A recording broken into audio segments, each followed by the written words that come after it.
Hassan Latuk's got the full beard, of course, and he is certainly one to look out for Lebanon this evening. Very tricky player, can score and create goals.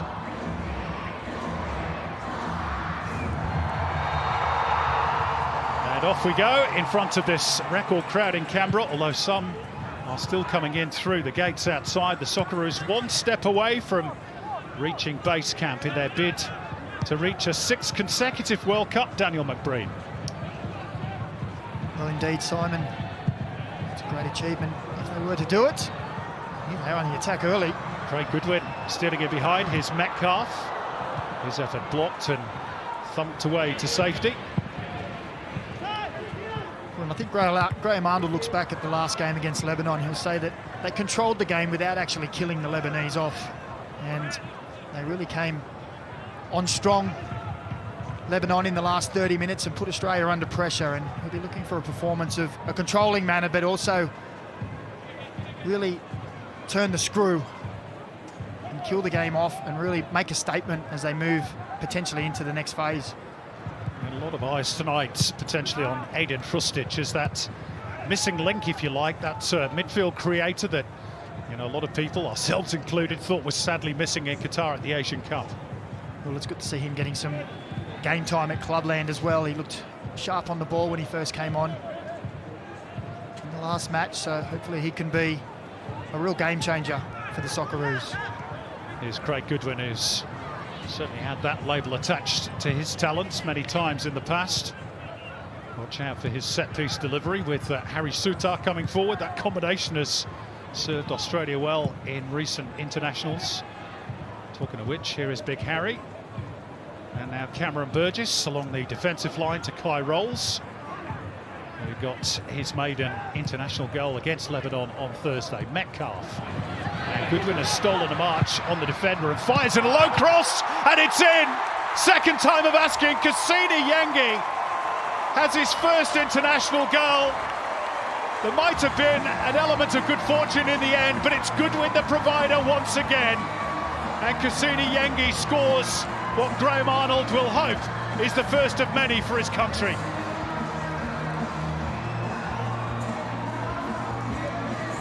Well, we were asking if the Socceroos could be a little bit more decisive in that front third. You see there, he's probably just onside, Craig Goodwin, but we know his delivery.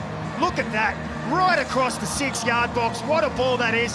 Cassini Yengi, being where he needs to be, gets across the front post. His first touch comes back off the post. A little bit of fortune as he tucks it in off the left shin, but he won't care, not a jot.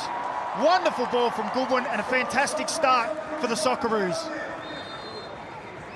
Well, what a moment for Cassini Yengi. He's been in good form for Portsmouth in League One in England.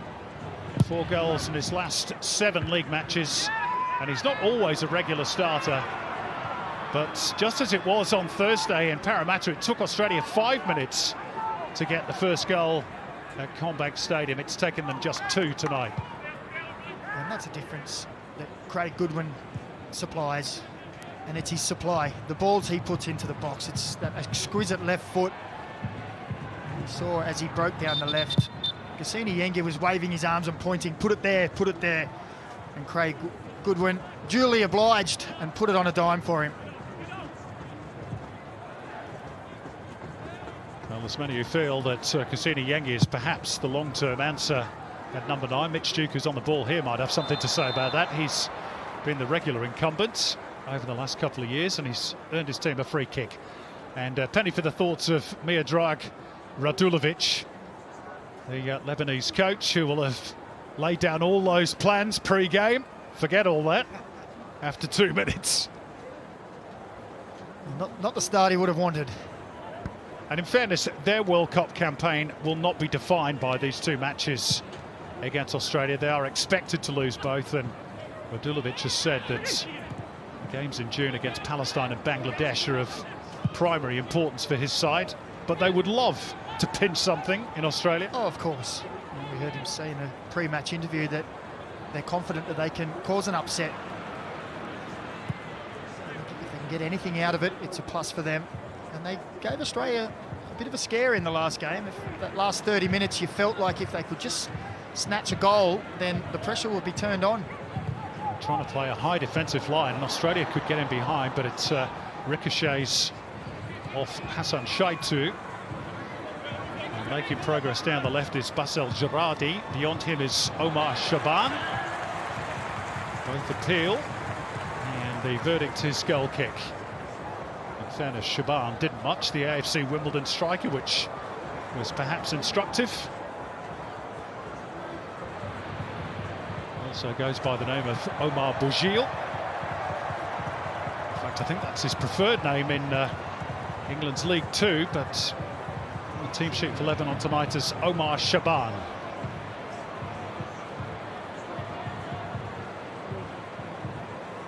We always stick with whatever AFC give us, Daniel. Makes for interesting research, doesn't it, Simon? Here's Matty Ryan. 7 clean sheets in his last 9 for Australia, winning cap number 93 for his country this evening, closing in on being just the nation's 3rd centurion for the men's national team.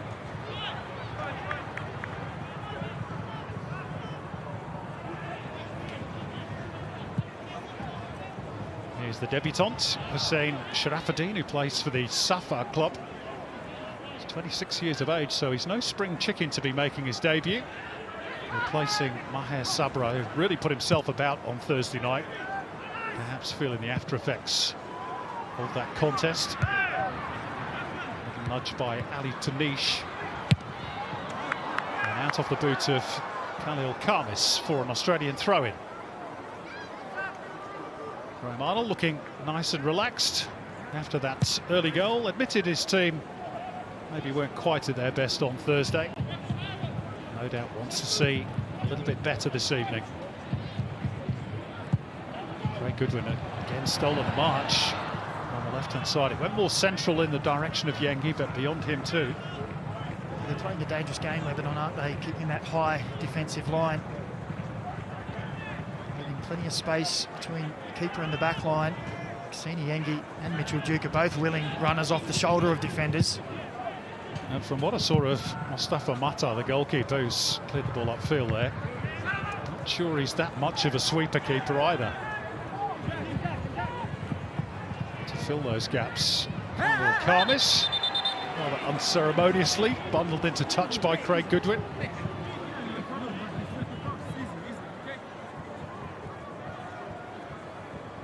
Had a good Asian Cup, Craig Goodwin, a couple of goals.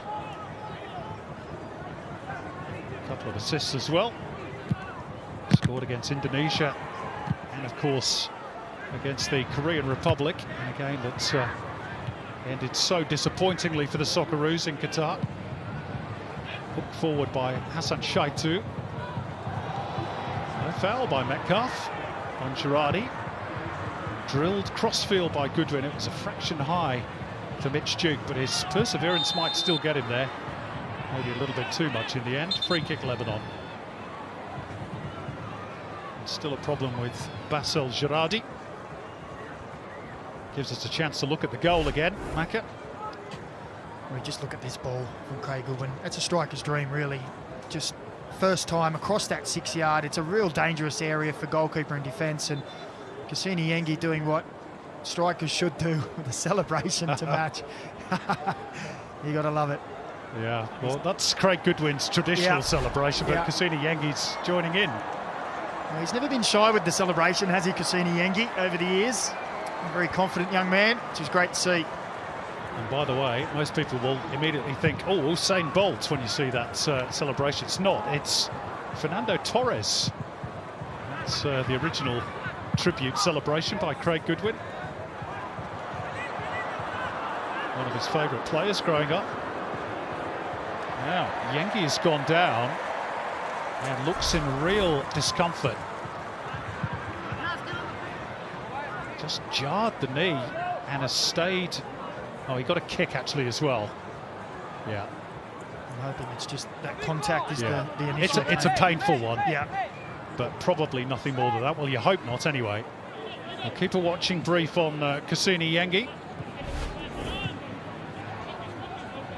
Certainly one that stung the Socceroos goal scorer. Meantime, Kamil Kamis for Lebanon. Chance for them to try and steal a march while Australia are undermanned. Tidy work by Kai Rolls, continuing in that left-back position. He did well there under pressure, didn't he, to win the goal kick. Yengi still getting retreatment. Yeah, a bit of blood as well. I think that's probably what the problem is. Stud certainly raked across that left knee.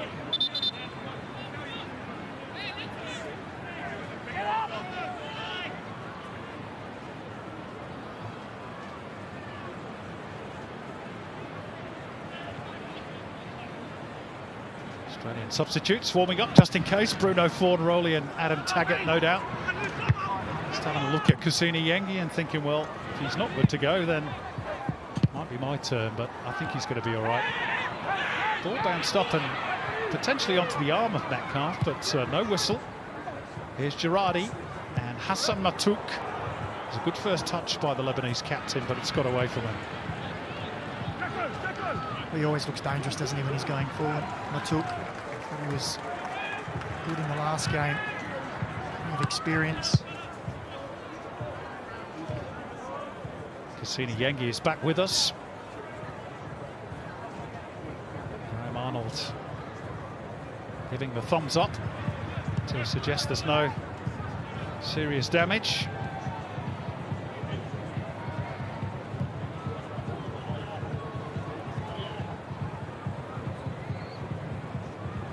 Burgess able to take his time. So here's Srustic. There's a little bit of contact there, which means a free kick for Lebanon. You heard the screams, and I think he just comes down on the foot, doesn't he? Saying Sharafuddin, the Australian crowd don't like it.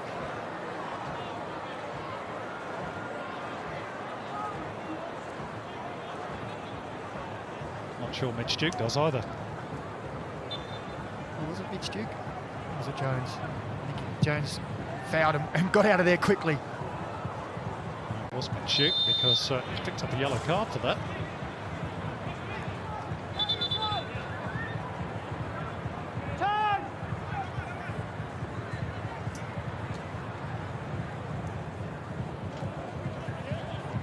Suter. Jones. Burgess. And Rolls. And the return from Goodwin is straight into the path of Omar Shaban, who has help from his captain Matouk. Little angle ball, and Lebanon are in behind here, and Nada Mata fires into the side netting. Really should have squared the ball. Yeah, he had support play for the cutback. It was just a overhit ball there from Goodwin, and Kai Rolls couldn't bring it in. As the ball comes inside, look at the run here in behind there. Great pass. He has a little look up and thinks, well, I might try my luck myself, but probably the angle was too great. It's another little reminder, Macca, that sloppiness in possession at international level can cost you dearly. Yeah. Doesn't matter the opposition. There's always quality players out there, particularly on this right-hand side for Lebanon as well. Burgess. Rolls. Irvine coming short and ignored. All a little bit static for Australia. So wide it goes for Suter. You look for the diagonal switch. It's a good one too. Craig Goodwin breaks the first challenge of Nassar Nassar and was in position for the return, but it was played behind him by Metcalf. And a fairly promising position comes to nothing for the Socceroos. I think Craig Goodwin thought that the ball was going to be fired across the box and was getting in there to support. Down the line by Nassar Nassar, but Rolls first to show. Suter. Krustic.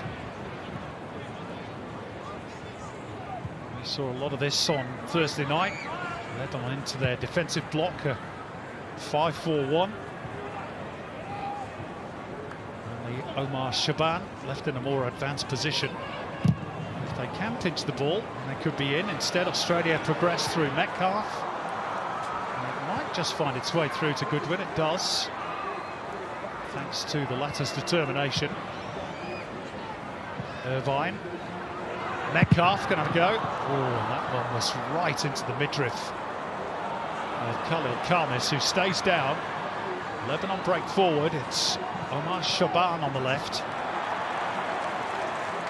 Lebanon get a throw, and they've got a problem with their central defender. So Metcalf, with half a yard of space, decides to get the shot away. It's on the thigh. Maybe it's a dead leg, is it? Yeah, it could be. Once we've got this little break, there's Sutar's challenge at the other end. Let's go down to Scott McKinnon. Evening, Scott.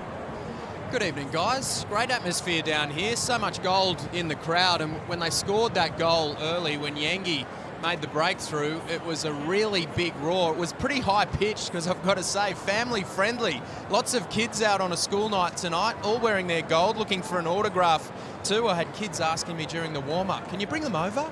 Sign my shirt. I said, they probably need to focus on the game at hand, but wait till the end.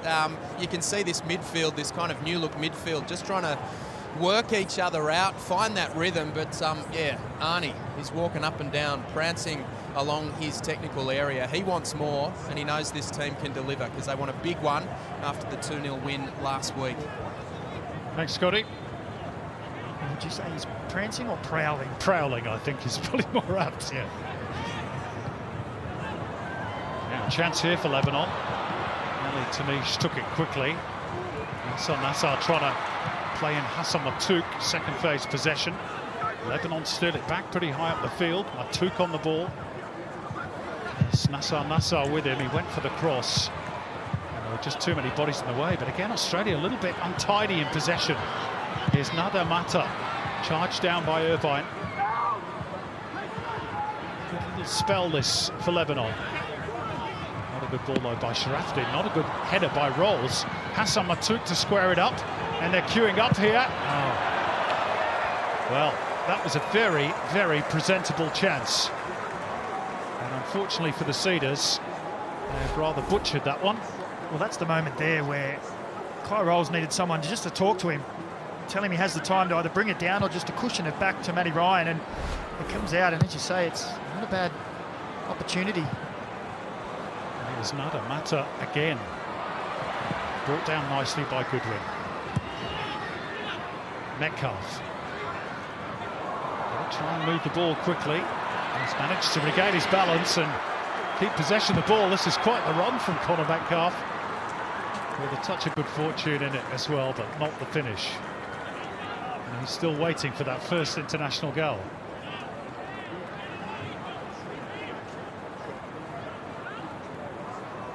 Well, he's been positive in that midfield position, hasn't he? It's a second strike away. The defence trying to open them up.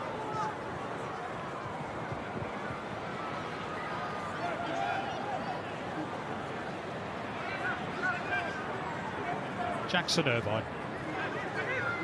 Here, Conor Metcalf may well be playing in German Bundesliga next season. Their club side in Bundesliga 2, St. Pauli, 5 points clear. Top of the table going into the international break.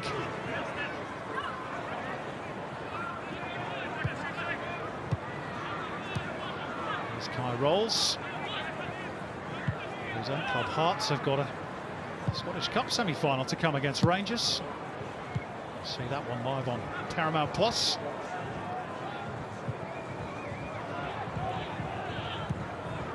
Rolls one of 4 Australians, of course, with the Edinburgh club.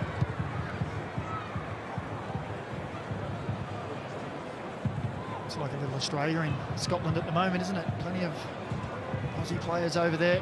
Just a bit cooler. Just a little. You speak as a man of experience, Macca, of course. Yeah. Just back Burgess, now the touch off the defender is favoured. Connor Metcalf! And the goalkeeper scrambled back to his goal line and made the save. It wasn't the cleanest of strikes from Connor Metcalf. No, he's a little bit fortunate with the deflection, and he has plenty of time to assess the situation. He just tried to side foot it. You see there the deflection comes off Tanish, and then he just looks to side foot it in. Maybe with the laces there, he could fire it across the goals. But that's a really good opportunity for Connor Metcalf. Now, an Australian corner, and we're going to see the Goodwin-Sutar combination. That brought about Harry Sutar's first international goals at this venue against Nepal 4 years ago. Not this time. Ethan Jones trying to bust a gut to get to the ball first ahead of Sharafuddin. There's a little bit of contact, he's made the most of it. Lebanese players crowding around Mood on the other part, asking for a card. Here's the corner that led to all that. I think it was Cam Burgess there that just copped a hefty whack in the back. And then Jones really pulls out of that for mine in the end. Yeah. Dean, that comes clattering into him, isn't it? Not much in that. Ethan Jones plays his club football for Bolton Wanderers. They're hopeful of promotion as well. That was Jones's header. Bolton actually competing with Cassini Yengi's Portsmouth for promotion spots in League One in England.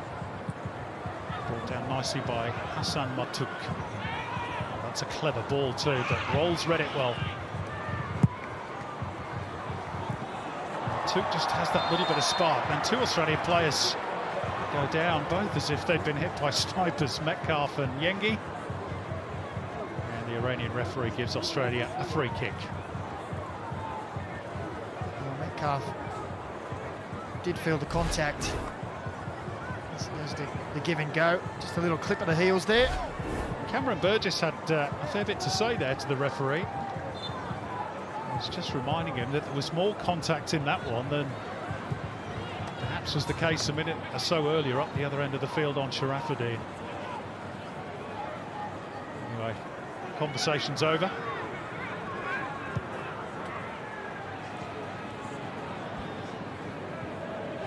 Past the midway point in the first half. Cassini Yengi's second-minute goal, the difference via Craig Goodwin's delicious delivery.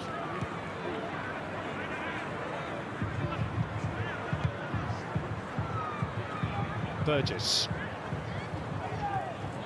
threading the needle nicely for Frustic. He can stick for him. Sutar tries again. Frustic. Plenty of runners. Rolls wins the aerial duel. Brought out of defence only briefly though by Walid Shaw. Lebanon retreat again into their defensive shape.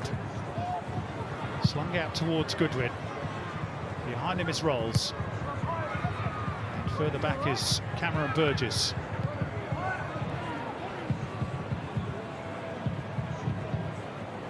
Sutar for Jones.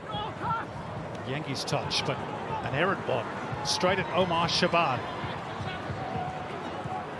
Lebanon trying to push numbers forward. And down goes Hassan Shaitu. There's no foul there. The crowd getting a little frustrated with what they see as histrionics. And look at that by Frustic. Craig Goodwin onto this. The goalkeeper out to meet him. That was brave. This has gone against Craig Goodwin. Yeah, it's getting a foul against Craig Goodwin for the challenge. I didn't think there was anything in that at all. What a ball though by Frustic. Yeah. You could see it just opened up the high line. Craig Goodwin set off. It was a lovely ball. I'm not quite sure what Craig Goodwin is expected to do there. Just pull out and let the goalkeeper clear it. And the boots weren't raised. No, I'm with you. Anyway. Maybe the replay would tell us a different story, but meantime, Goodwin along the floor. Threading it for Mitch Duke, who manages to keep it alive, or does he know? Goal kick for Lebanon. Well, it's another wonderfully weighted ball in behind, isn't it? This time, this is that rustic ball. Look at this wonderful ball, beautifully weighted. Let's just have a look here. Oh, I guess there is contact. Yep, fair enough. Yep. We're probably being unkind to the referee. That's why we're commentators, not referees. Just after that one, there was a lovely ball through from Craig Goodwin. Mitch Duke made a great run. I think if he could have just got his touch a little more central and kept his body between the defender, he may have been going to goal. But just touch took him a little wide. So it's been a couple of half chances for the Socceroos.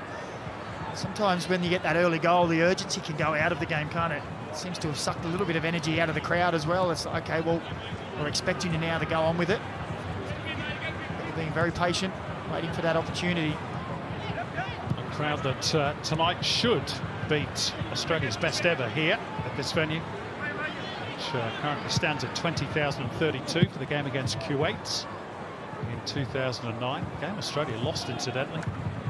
Days of Timber Bake. And Metcalf's lost out to Basel Girardi, who showed plenty on Thursday. He's got a bit of quality, the player on the ball here, number 22. I think that's the big danger for Australia, isn't it? That they give that ball away just between their midfield and defensive line. Counter-attack. Push bodies forward. Easy win in the air for Rolls. Duke losing out to Ali Tanish. Here's Omar Shaban. Just waiting for his fullback to push on. Hassan Shaitu. Australia have retreated, decent numbers behind the ball. Matuk.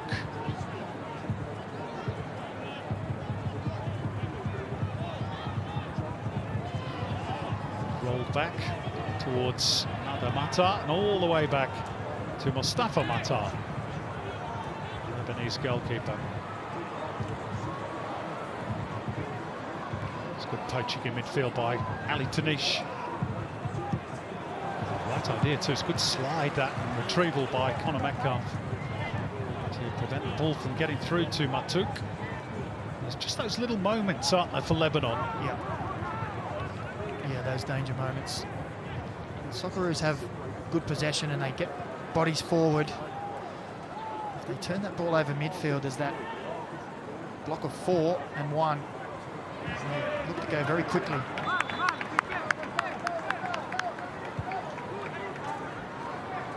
Drag Radulovic, Montenegrin by birth. And his second spell with the Cedars after they sacked Nikola Jurcevic on the eve of the Asian Cup. So handball against Nassar Nassar.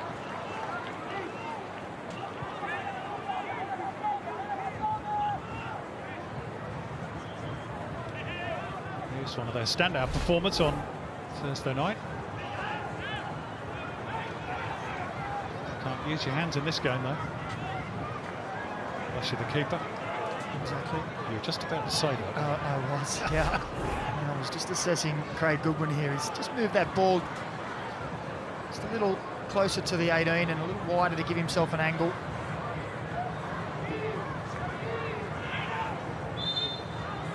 All about the quality of delivery. And up towards the back post.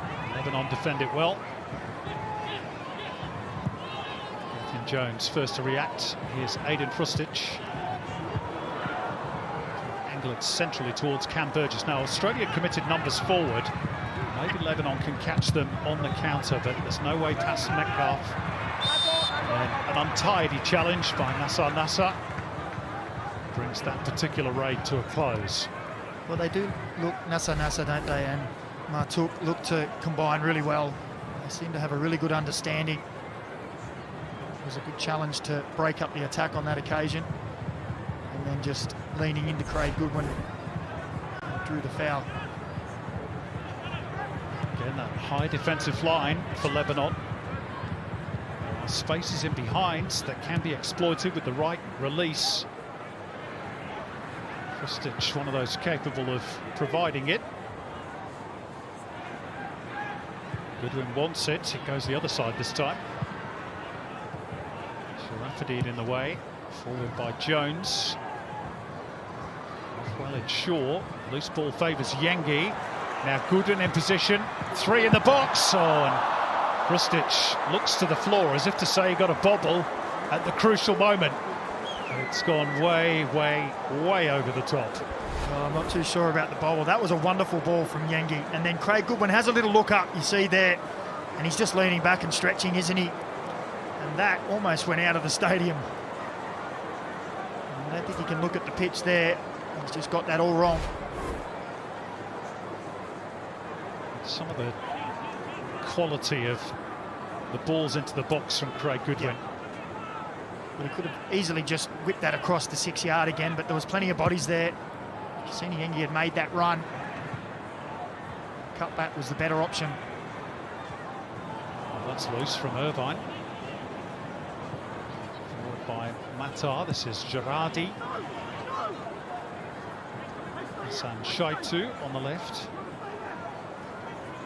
Girardi back through Nada Matar. Looking to angle it into the box for Hassan Matuk, but Burgess there now. Lebanon have committed some numbers forward, so Australia can perhaps catch them on the break. Well, that's one way to win the ball, and there's no foul, which Australia thought there perhaps should have been. You can see Graham Arnold urging his troops on. Just them to lift a little.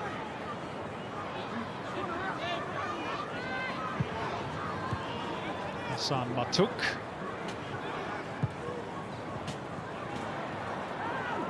Jones got tight on Girardi, but not enough in it to get the referee involved.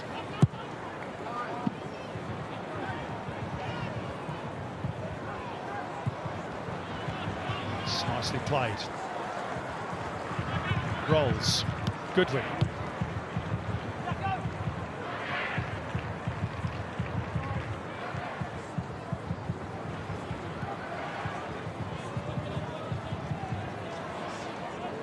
Ryan yet to be tested, but Lebanon have had a couple of sights of the Australian goal. Another Matar with the 2 best opportunities.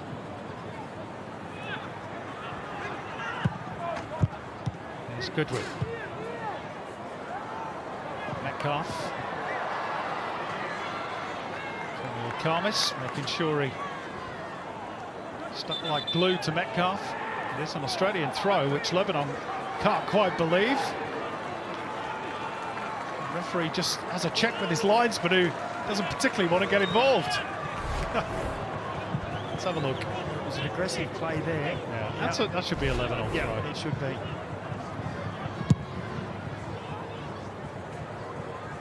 The linesman was a long way from it, so he was keeping stum.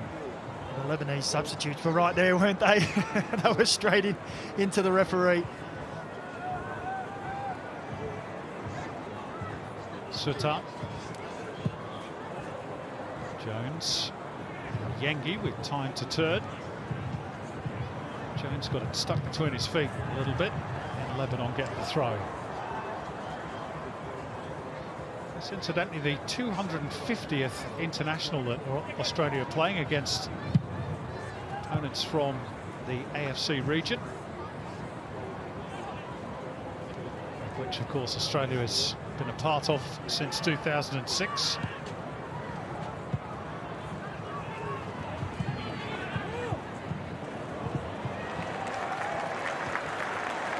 And you're going to tell us the win ratio? Well, I can tell you how many wins. Yeah, 148, 46 draws, 55 losses. And now, after Kusini Yengi's second-minute goal, 498 goals.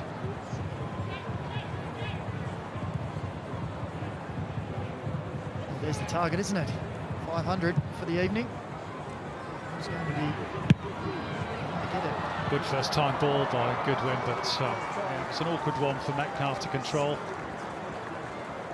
Arnold puts his head in his hands and turns away. It's going to be a bit ambitious from there, isn't it? That's going to be a worldie from there, isn't it? I'm not sure if he's actually just trying to hook it into the 18-yard area to a teammate. He's got himself into a couple of good positions, hasn't he? Just hasn't quite found the range yet.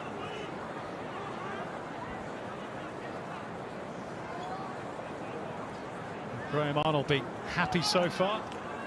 Well, I think it's running along the same lines of last match, isn't it? They're controlling the game. Half chances here and there. But Lebanon do pose a threat at times. And they do hang in there, Lebanon. They don't score many goals. That's the problem for Miodrag Radulovic. Winless in their last 5 internationals. Just that solitary goal from Basel Girardi against Tajikistan. In fact, only 9 goals scored in their last 13, which have therefore probably as a result produced just 2 wins. Omar Shaban's got a stray elbow, which has caused perhaps a bit of a cut and certainly some discomfort. Hard to get out of the way of Harry Sutar, isn't it? It is. His arms are around the general area of everyone's head just because of his sheer size. You can see there, claret has been drawn.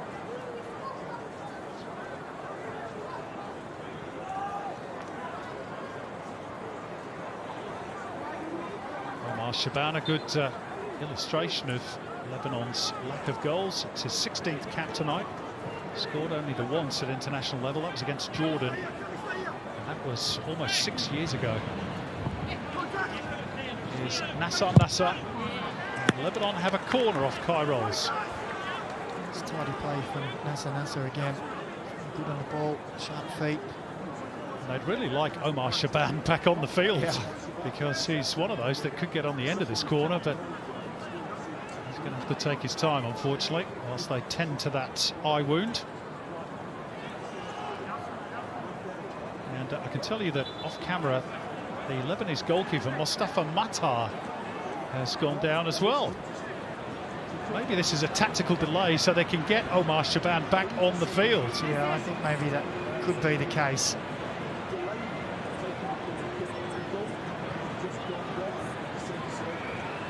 Yeah, test it out. Yeah, I'm all right. Try every trick in the book. Hasn't worked. He's going to have to wait. Shaban.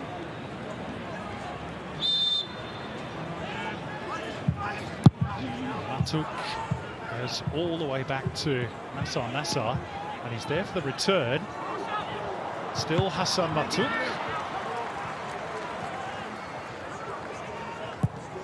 In by Nassar Nassar. That's a really good take from Matty Ryan.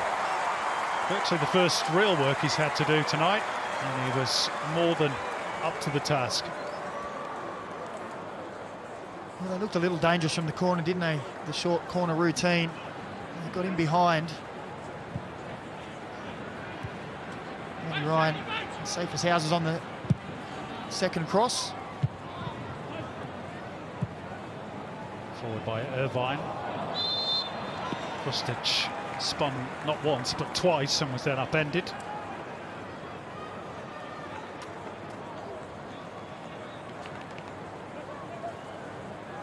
And a difficult time at club level of late. Aidan Krustic rather fell out with Hellas Verona, his previous club, now in the Netherlands with Heracles. Already scored his first goal for his new club on the 4th of March against Almere City.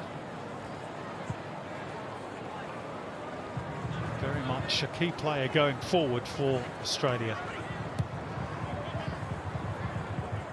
Well, Graham Arnold has stated on numerous occasions, hasn't he, that his players need to be getting regular minutes at their clubs. It was a tough time there.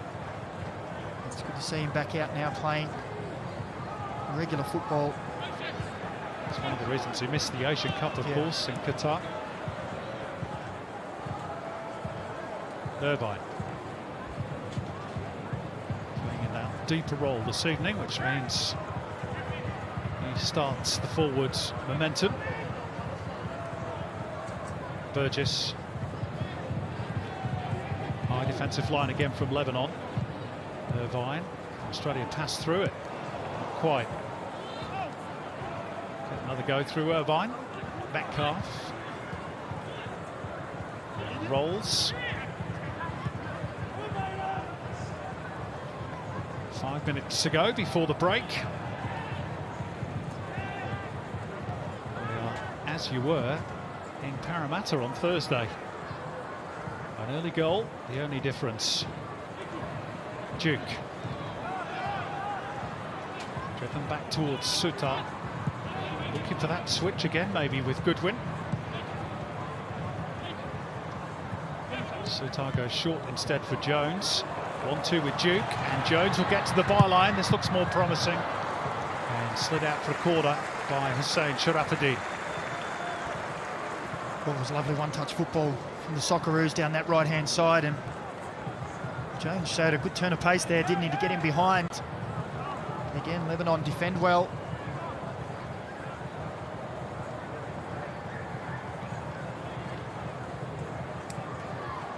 This is one of the tallest Socceroos teams in recent memory. He's the tallest of them. Jackson Irvine's good in the air, Yengi too, Cam Burgess, Mitch Duke. There's a lot of height for Craig Goodwin to aim at. Don't pull my jersey, says Cam Burgess to Sharafuddin. Goodwin delivers towards the near post. Needed a little more flight. Lebanon have got a player down. I think it's Walid Shaw, but Australia don't care about that. Krustic turning this way and that to get rid of the defender.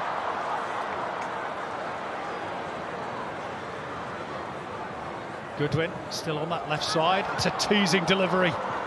And up and out off the head of Khalil Khamis for another corner. It was a nice ball, wasn't it? Unfortunately for the Socceroos, it just ended up with 3 Socceroos, 2 either side. Found Lebanese defender there, just the 1 against 3. He's enjoying himself, isn't he, Craig Goodwin, when he gets his crosses and set-piece deliveries right. It's hard to prevent his teammates getting on the end of things. A little bit of variation this time. Change of angle with the outside of the boots, back post. Harry Sutar strikes the woodwork. Well, it was nearly the dream combination once again, but the post intervened. Well, that ball there deserved a goal. What a wonderful ball that is, with the outside of the left foot, and Harry Sutar gets up strong, and you think it's going in the back of the net, and he can't believe it. It just skims off his forehead, comes back off the post and out for a goal kick, and he knows he should have put that one away.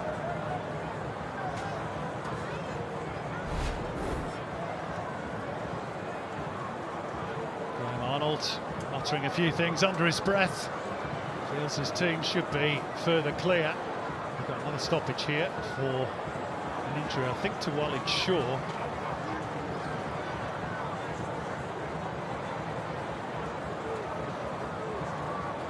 Perhaps in need of a little bit of a breather. Let's have another look at the goal, which came pretty early on, after 2 minutes. And Craig Goodwin has been really good in this first half with a beautiful delivery. Kusini Yangi needed a couple of bites at it. Well, he did. It's a striker's dream of a cross, and Kusini Yangi gets a little bit fortunate. He's in the right position. It's where you want him to be. You see, little look up, fires it across that 6 yard. And as it comes back off the post, he reacts quick enough. And then he thanks Goodwin for the cross with a celebration. The old Adelaide United combination, of course, back in the day.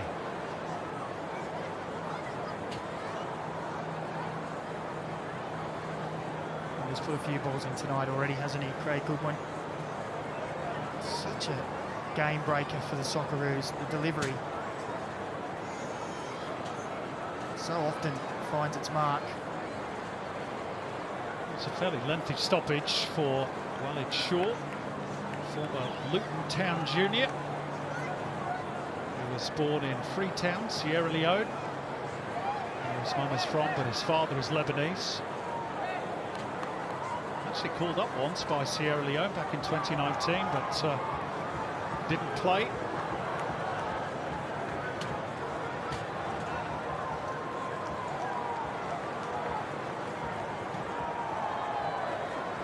So a little bit of frantic reorganisation for Miodrag Radulovic.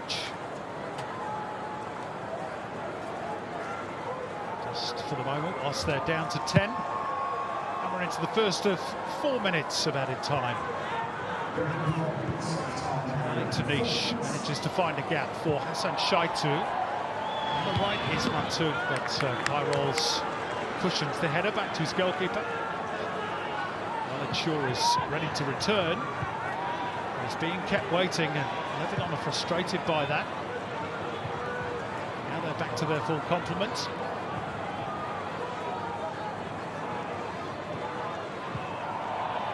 Burgess.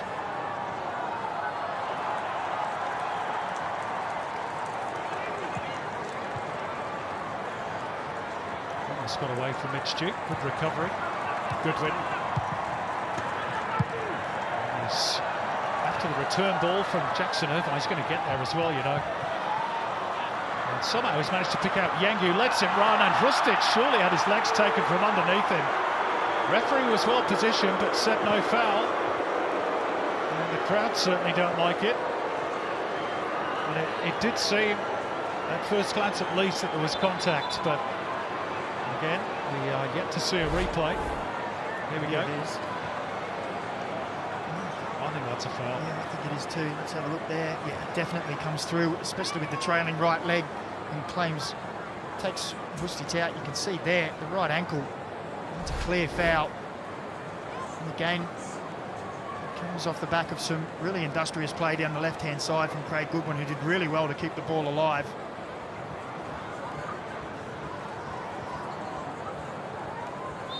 Rustic back up rather gingerly to his feet, and no hard feelings with Hussein Sharafuddin.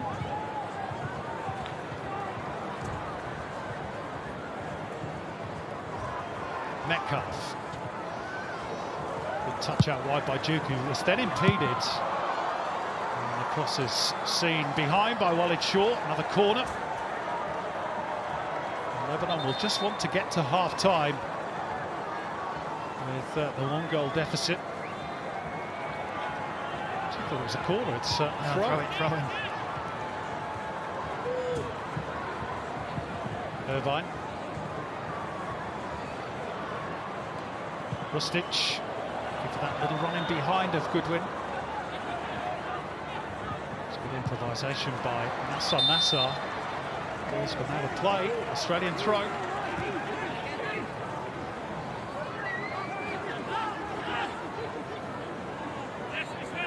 Rolls gets an option from Yengi. Somehow finds a way past two defenders. And Rolls does well as well. They've done very well to get a corner, or at least we thought they had, but the flag is up for offside, I think, against Yengi. Yeah, Yengi was just running along the byline. As that ball come to him. It was a nice feed here, wasn't it? And as he flicks that ball inside, you can see as the ball ricochets back out to him from Rolls, he's in clearly an offside position.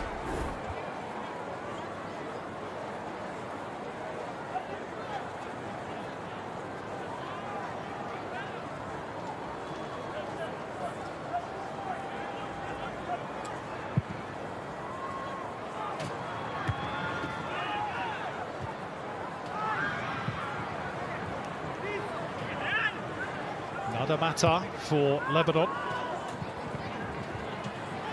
Too heavy for Shaban.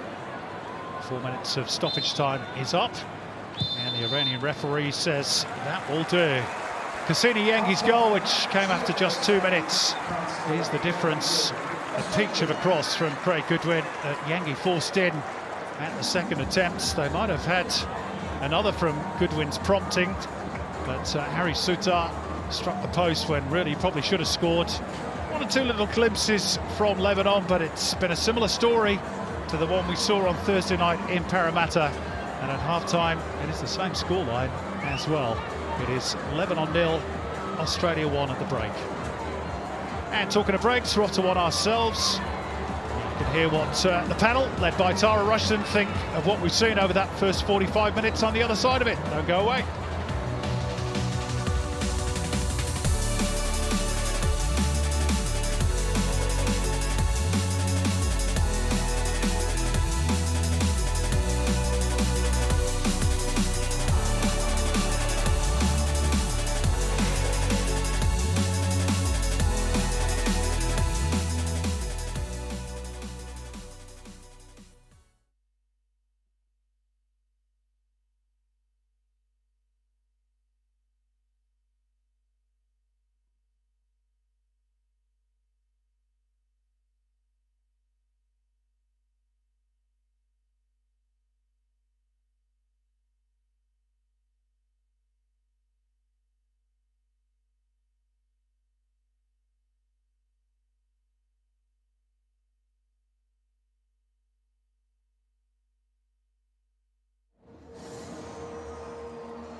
What a spectacular night here in the nation's capital of Canberra, and that is the scoreline. The Socceroos are in the lead, 1 goal to the good over Lebanon here at a sold-out GIO Stadium. I'm joined by Luke Wilkshire.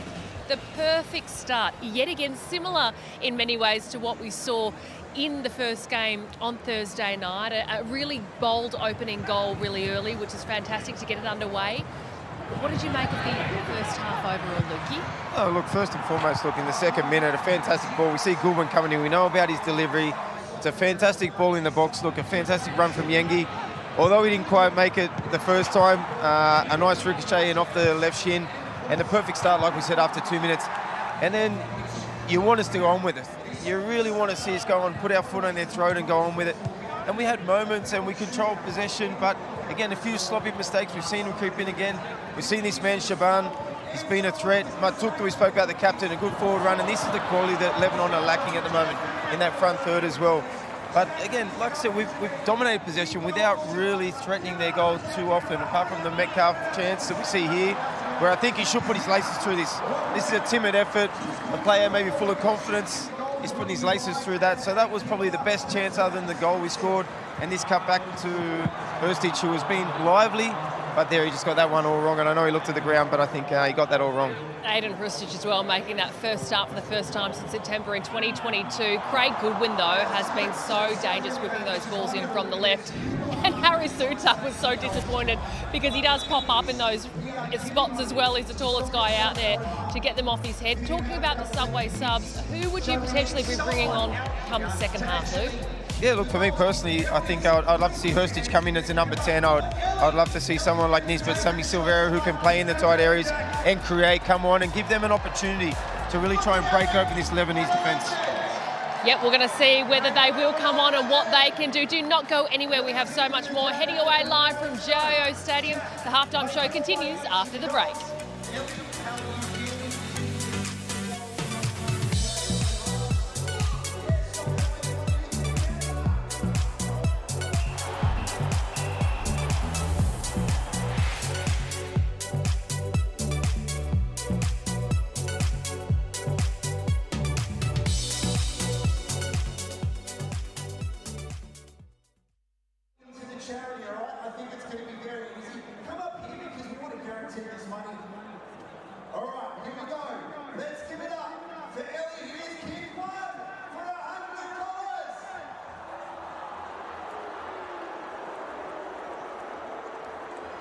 Doesn't matter, you got 2 more, I'm pretty sure, just wait. I'm pretty sure that Jack missed the brief. Just to remind you, the goals that go past you, $100 for charity. Or you're just checking you're okay understanding this. All right, Ellie, come a little bit closer, just come here. All right, here we go. Ellie, this is our play. Come on, make some noise, Canberra. This is for $100 from Counterattack, Ellie.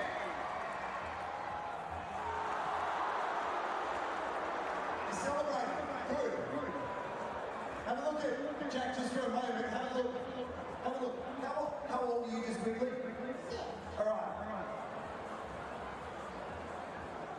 Anyway, we are back. Here we go. All right. So 6-year-old Ellie to make it $100. Are you feeling all right?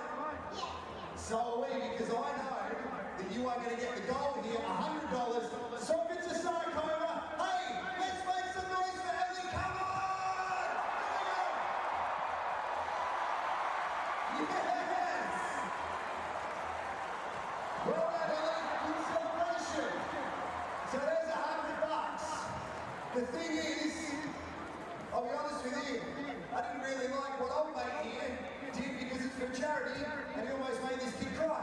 So you can stay there and I reckon, are you comfortable if we bring out some people your own height? Is that all right, Jack? Yeah, this is easy. This is easy. All right. Oh, wait a sec. You know what? Ellie wants another kick. Can we make it double or nothing? You know what, Ellie? Have another kick, double or nothing. Oh, this is... Ellie, you just stand up. Ellie, go to your dad and we can sort that out later.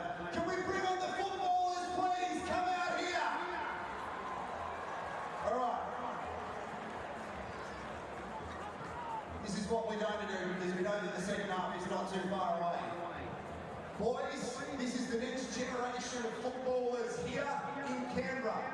This is what we are going to do. You are going to kick as many footballs as possible at Jack. The more times you hit him, the more money we raise. $100 for every hit. Are we ready, Canberra? Let's do it. Hit him. Go. Keep going.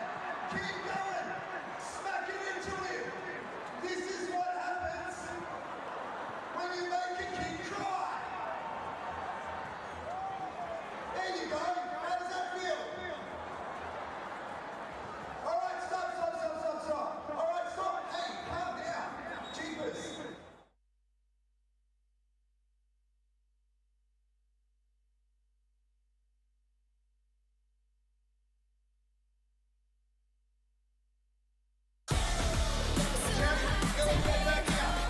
Well, welcome back to this World Cup qualifier between the Socceroos and Lebanon. It is 1-0 to the Aussies at the moment. The Aussies have been controlling much of the game, but it is a tight one, very similar to what we saw last week. Yes, welcome back to GIO Stadium here in Canberra. Alex Brosk alongside me. Guys, they've really dominated possession, haven't they, so far? You'd hope that they had a few more goals in them, Broski. What's going on in that department? Still a little bit of rust, it seems, so far. Look, I think it's just being a little bit more clinical and positive with our passes. We're getting in good areas. Craig Goodwin, we've seen him out wide having some excellent, distribution into the box. But I think it's going forward in those middle sections that we can do a bit better. Now you look at that in the match stats: 70% possession to 30% for Lebanon. Shots at goal 10-4, but on target only 2 to the Zippo there for Lebanon. That is where they're lacking at the moment. But let's have a look at Craig Goodwin. He's come back into this side after missing out through illness last week. How good is he? I mean, we've missed this on the left-hand side. His delivery off that left boot is just sublime. His left foot is quality. We know what we get whenever he's out there. We know that as soon as the ball comes out to him, the strikers need to make runs, which we see Yangi and Duke doing well here, because that takes the defence back and creates that space on the edge of the box like we saw for Krustic. This one here with the outside of his left foot to big Harry Suter. And the last time he was here, he got a double and probably should have had one there tonight. Oh, geez. He said to me pre-game he's keen to get another goal with that combination. So we saw Arnie up and down the sideline here. I said prancing. I meant prowling. I've been watching too much F1 with the prancing horse dominating, but you know him so well. Will he give the hairdryer treatment in there, do you think, at half-time? No, not really. I think, again, it's just about being positive, staying patient, because there is space in there in those areas. It's just finding our players like Krustic, the guys that we want on the ball, and from there, positive turn and look for the runs of the guys going forward. All right, well, the second half is coming your way in 60 seconds. Don't go anywhere.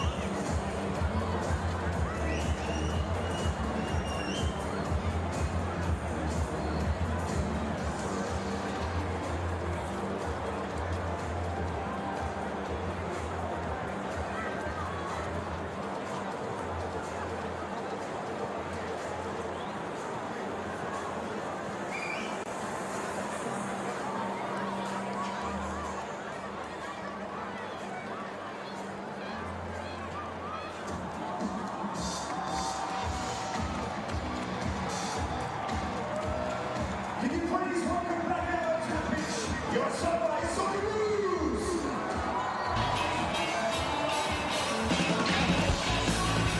Second half not too far away in Canberra, and Lebanon are making a change at the interval. Hassan Shaitu replaced by Daniel Curry. Now, he was the player who caused all the problems, or at least most of them, for the Socceroos in the second half in Parramatta on Thursday, striking the left-hand upright with Matty Ryan beaten. So indicative perhaps of a slightly more expansive approach from the Cedars in the second half, trailing though as they do, of course, to that early strike from Kusini Yengi, but yet to have a shot on target in the game.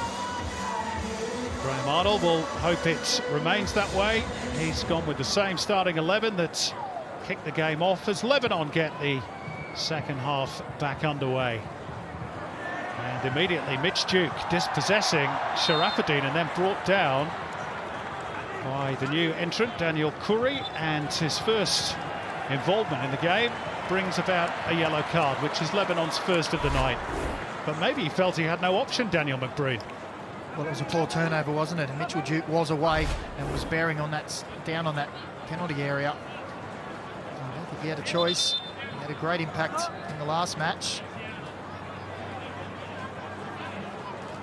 His first duty here is to defend the free kick.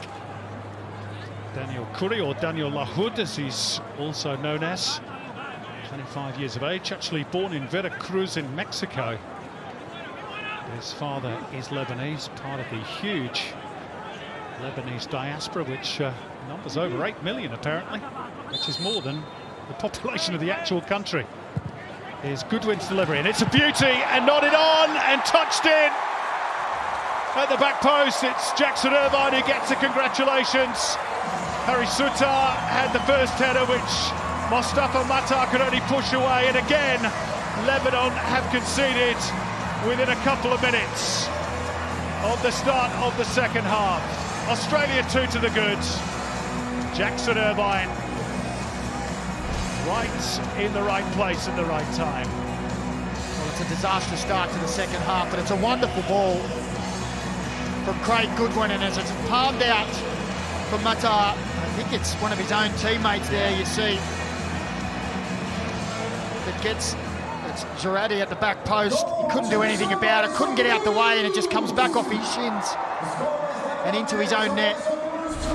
Yeah, Jackson Irvine got all the pats on the back, but I think that will definitely go down as an own goal by Basel Girardi. And now it really is a mountain to climb for Lebanon. Australia have the cushion of that second goal. And they can play with confidence, which in fairness they have pretty much tried to do throughout. It very much has a feel of the last match, doesn't it? Daniel Curry's cross, flicked off the head of Sutar. Took prevents it from going out of play. Links up with Nassar. Took's cross, but that'll be Matty Ryan's. And the quick release, Naden Frustic races away. He's got options right and left. A little scoop over the top for Craig Goodwin. And he fires it in. That's a glorious goal. Befitting of a really good performance by Craig Goodwin on his return to the team after illness. What a hit. Australia 3 clear now.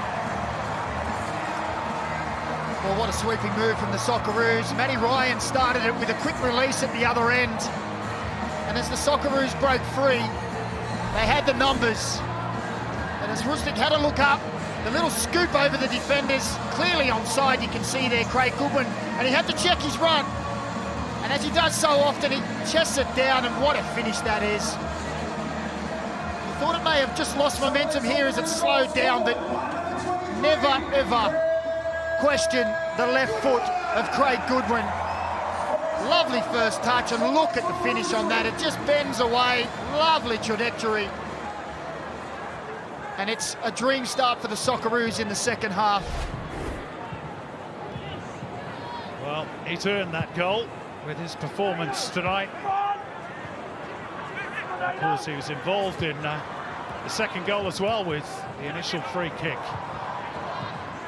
It's his 5th goal for his country, only the 2nd time he's actually scored for Australia on Australian soil after a goal against Vietnam back in 2022. Yankee surely offside here, it's confirmed. Well, he was out with illness, Craig Goodwin, in the last match. Well, he's writing his name down as the man of the match in this match already, isn't he? And you just thought for a moment that ball from Frustic, all the pace got taken out of it. And Goodwin, as you rightly say, Macca, had to check his run and cushion the ball, but what a sweet hit. Yeah.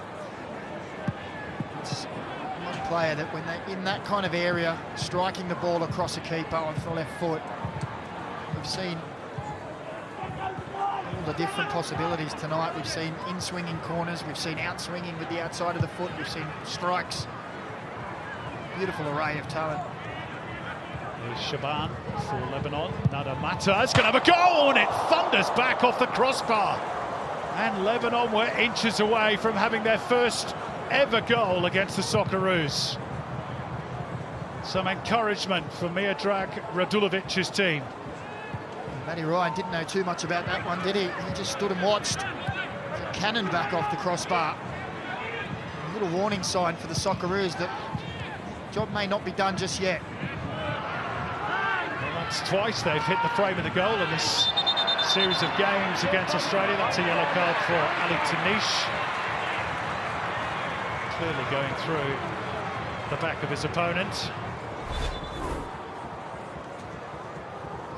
Well, they had a bit of a case there for a foul, didn't they, Lebanese? And you see, he just lashes out, just in frustration and anger, and that's a bad one. Raking the studs down the calf, and there's that strike. Yeah, Matty Ryan could only watch and hope there's some hit from Nada Mata. Aiden Frustic has remained down. That yellow card, by the way, for Ali Tanish is a costly one for the Cedars. It's his second of the group stage, so he will miss their game against Palestine on June the 6th, which is their next fixture. Well, as it looks, it could be a costly one for Rustic as well. He looks to be in quite a bit of pain, as those studs were raked down the back of his calf and Achilles. Josh Nisbet, part of the substitutes, hoping to get his debut along with Patrick Yazbek. Graham Arnold promised would get game time tonight, and looks as though that change might be about to be made. And fitting that if it does arrive, it's against Lebanon, which the country of his heritage. Patrick Yazbek, they did want him to play for the Cedars. Lebanon was contacted by Miodrag Radulovic, but he's opted for Australia.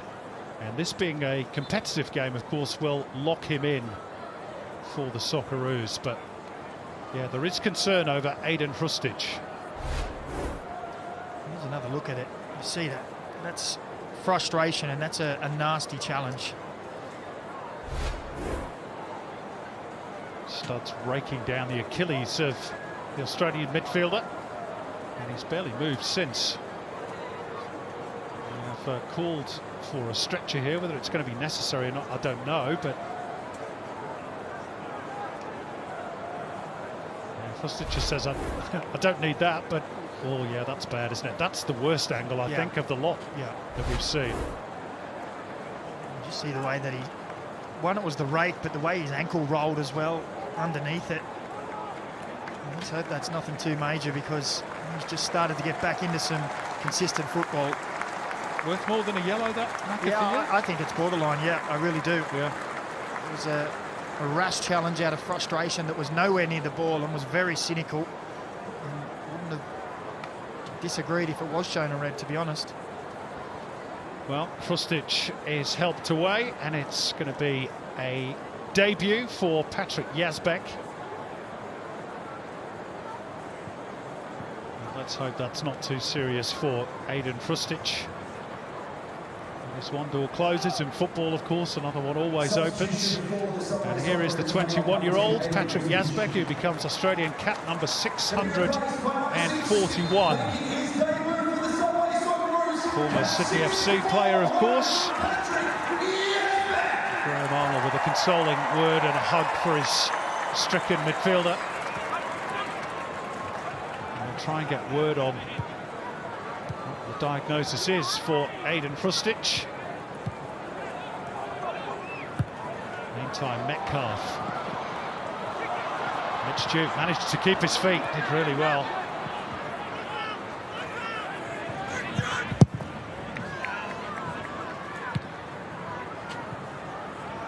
Mata getting the better of Suta. It's a little Bit of a push by Metcalf. Yeah, referee spotted that on Bassel Girardi. And he certainly made the most of it, didn't he, Girardi? We're going to see two attacking changes made by Lebanon here as we watch a little shove again by Metcalf. Karim Darwich wearing 9 and Gabriel Bitar wearing 15 are going to be introduced next break in play. Here's the one they made at half-time, Daniel Kuri. It's going to be an Australian throw-in.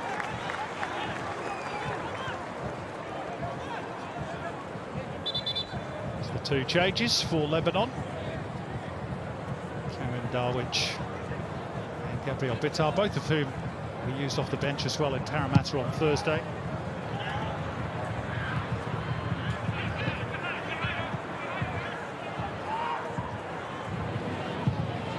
Shaw. Way back for Mustafa Mata.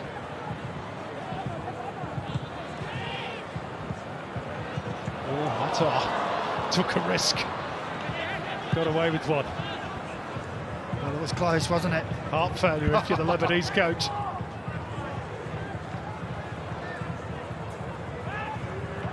Another Mata.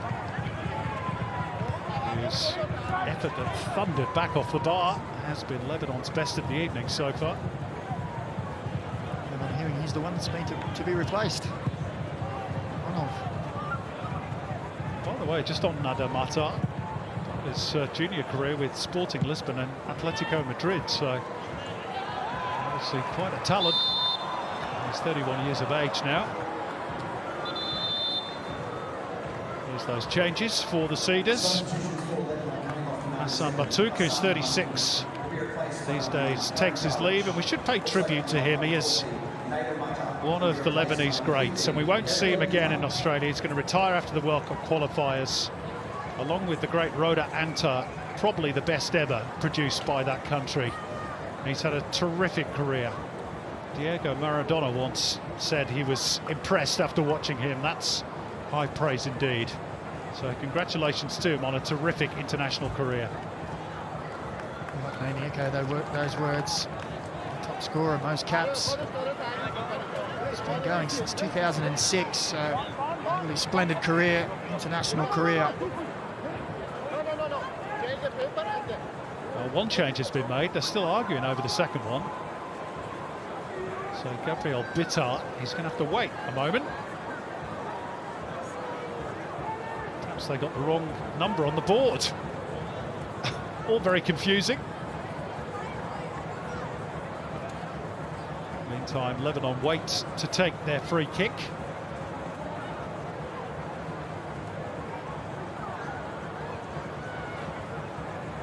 There's that change, and your mail was wrong. My mail was wrong.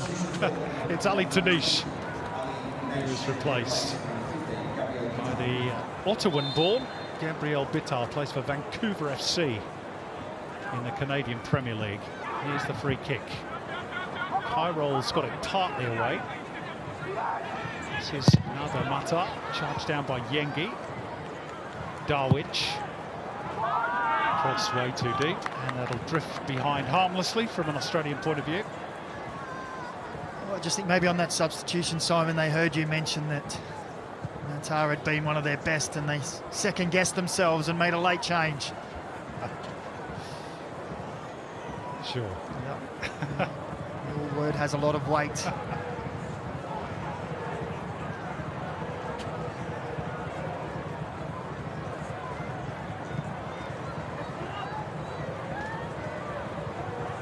Australia fully in control of this contest, but Lebanon still posing the occasional threat. Yes, they don't want really to let the goal difference blow out either. That could be a factor in who finishes second in the group. There's Nasser, Darwich, Walid Shaw.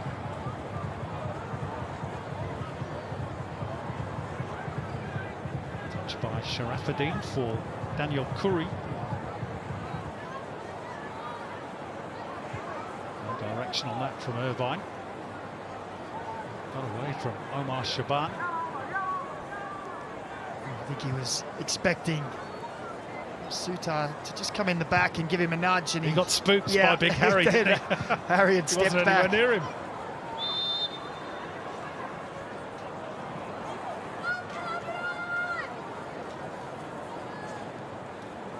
On with the foul on Nadamata. So we tick into the last half an hour in Canberra. If it stays this way, Australia will head to Bangladesh on the 6th of June with qualification already assured. And a home game against Palestine on the 11th of June, 5 days later in Perth. Go and cheer the green and gold on in that game. Search Socceroos for tickets online.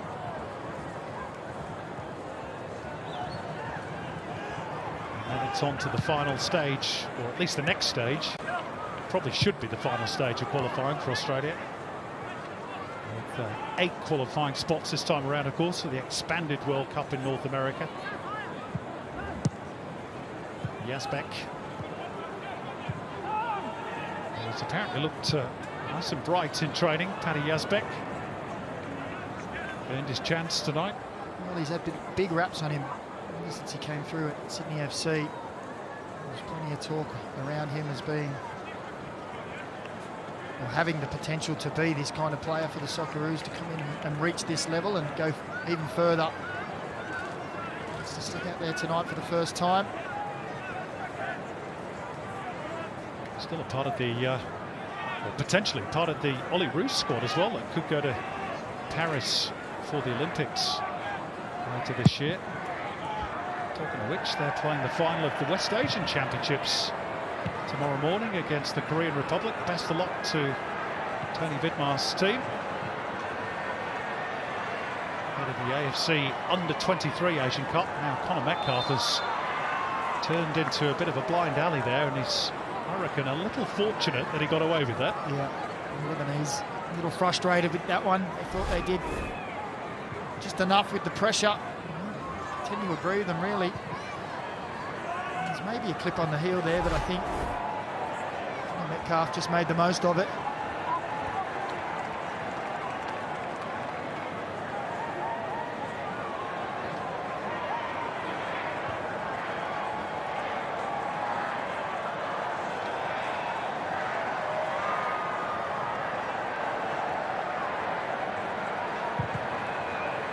Cross field by Rolls, but straight at Daniel Curry. Metcalf will pick up the scraps. Exchanges passes with Yengi. Worked out wide by Duke. Jones. Yengi. It's a good sliding challenge by Sharafuddin. Quickly won back though by Australia. Irvine back to Rolls. Yazbek.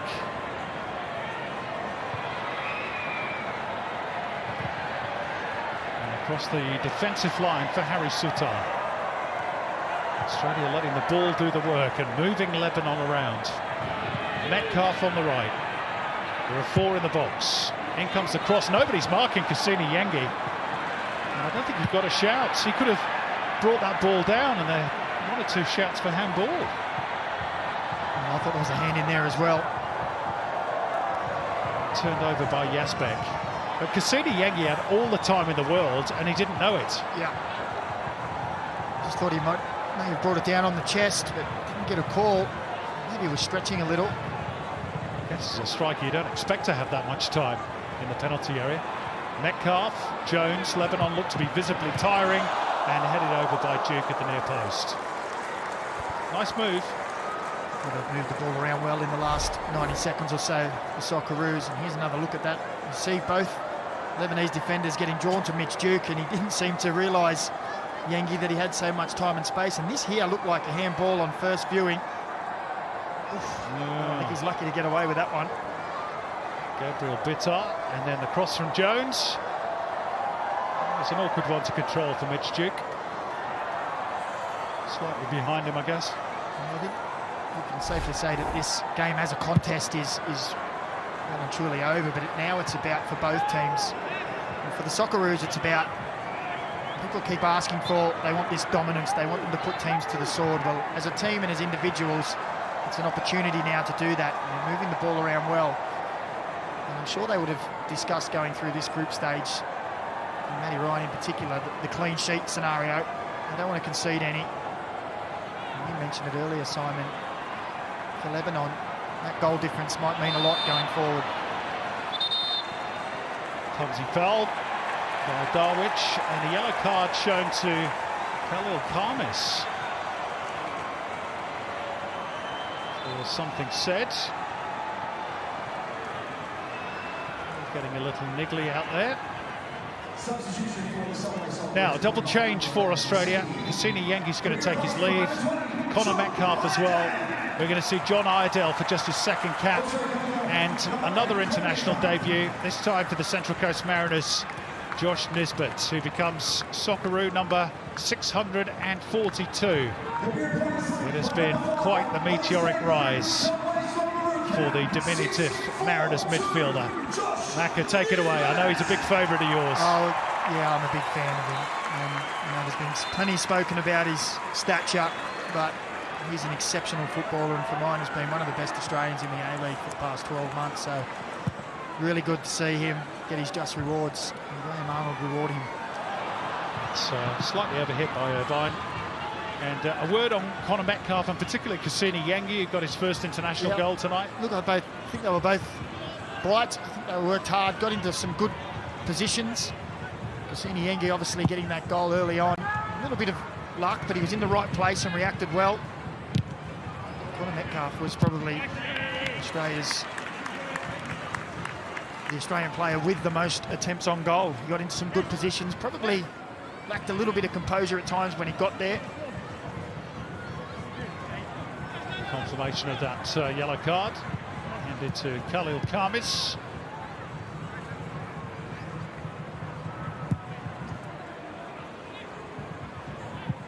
Should be mentioned, of course, that Lebanon are missing several first-team performers. Now Australia could be in behind here. It's the first international goal for John Iredale. It might be his first touch since coming off the bench.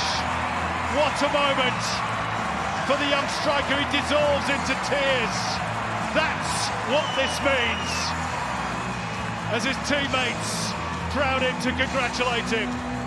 Australia 4 clear, and John Iredale has arrived on the international scene. Well, how ironic as well, the man down the left-hand side who was approached by Lebanon to go and play for them with his heritage, chose the Socceroos, and on debut puts it on a plate for John Iredale, who tucks it away. Look at that industrious play there, and he just gets a little look there, you see, and we talked about Craig Goodwin's early delivery in the first half. Well, that was another exquisite delivery from Patrick Yesbeck. Well, two former Sydney FC juniors combining, Yesbeck and Iredale. John Iredale, who only made his debut in the first game against Lebanon off the bench on Thursday night, already has an international goal. That's a nice turn, meantime, by Nada Mata. He's been one of Lebanon's best tonight. That's the return off Girardi. And he bounces away for a throw off Sutar. Now wearing the captain's armband since the departure of Hassan Matouk. Turn the ball over high up the field, Lebanon. Iredale not quite able to link up with Duke. Well, there's been plenty of talk around the Socceroos in that final third, and are the strikers scoring and getting in positions? Well, Andy and Iredale both getting their maiden goals for the Socceroos tonight. But the delivery as well. The striker can only score goals if the delivery is great, and tonight it's been exceptional. Well, we mentioned that for Graham Arnold's team, it was the Bahrain friendly the last time that one of his recognised strikers got on the score sheet. That was Mitch Duke that particular day. And the goals mainly have come from midfield and even defence. In the case of the game on Thursday, Kai Rolls, of course, chipping in from one, and Keanu Bacchus the other. But you want your strikers to be scoring. You do. And two of them have done tonight.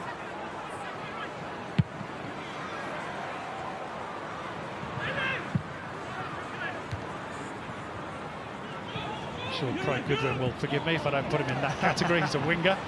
I was trying to decide whether I mention him as an attacking player as well. Well, he is, let's be honest, but not a central striker. Here's Josh Nisbet. What can he contribute?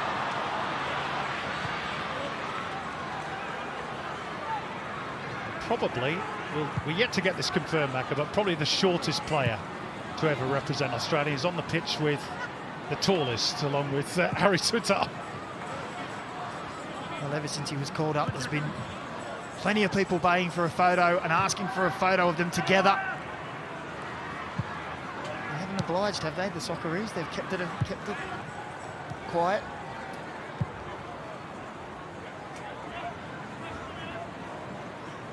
Maybe we need to see a Nisbet ball for a Sutar finish and they can celebrate together. Maybe they were waiting for him to make his debut. Yeah. Which has arrived tonight.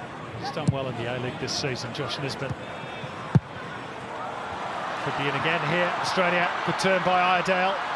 Ball got caught up between his feet. And he's desperately trying not to foul his opponent. And in the end, couldn't help it. Well, they've all got their legs tangled up, didn't they? You say he was trying to stay out of the way, just trying to reach for the ball. Both legs there tangled. In the end, the ref says, enough's enough. Plays his club football in Germany for Wien Wiesbaden. Graham Arnold actually gave him his Sydney FC debut against Darwin Rovers in what was then called the FFA Cup a few years ago, before he headed off overseas.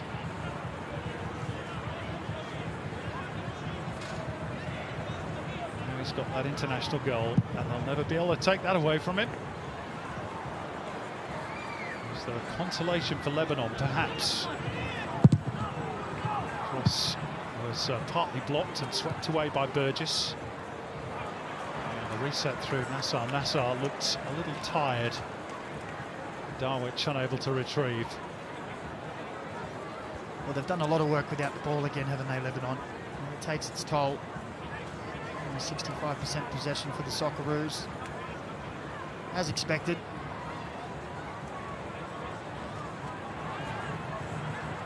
Irvine averting danger for the moment.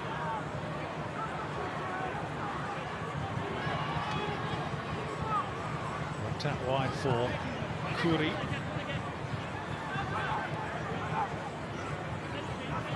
Plays for Atlanta in the Mexican second division.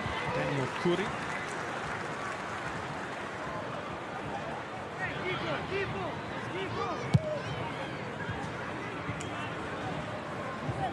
Kames for Walid Shaw. Touched around the corner by Omar Shaban, but nobody was there for Lebanon. Same story for Josh Nisbet as he looked to get the Socceroos moving the other way. Kuri again. Moves it for Bitter. Shaw.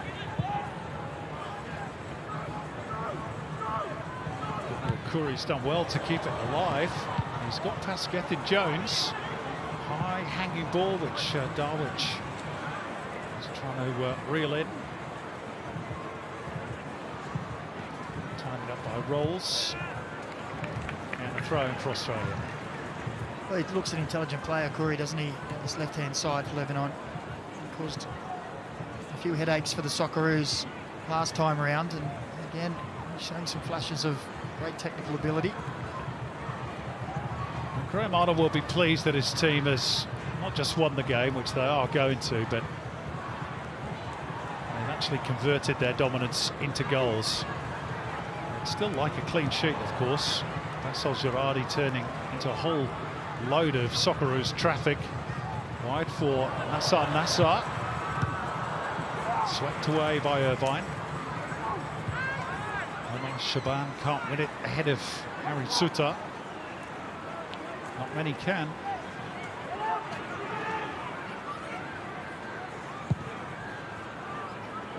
Last quarter of an hour in Canberra. Darwich, it's not a bad ball, and Omar Shaban gets an effort on target at least. He's had to feed on scraps tonight. Yeah, there hasn't been too much service coming to the box without the Aussies getting there first. You have to do something special to beat Matty Ryan from there. And we saw Lebanon last time around in the last 30 minutes really press the Socceroos, put them under pressure. And I think the scoreline now just takes a little bit away of that enthusiasm. 2-0, you still think if you can snatch one, maybe something can be pulled out of the fire, but at 4-0, all hope is well and truly gone. Yet just occasionally they do pierce the Australian defence. Got a shot in on goal, which Shaban did some moments ago. Shaban, by the way, a former teammate of Dean Bazanis. Sutton United got promoted to the Football League with them before moving on to AFC Wimbledon. Dean Bazanis, former Western Sydney Wanderers goalkeeper, now with Reading.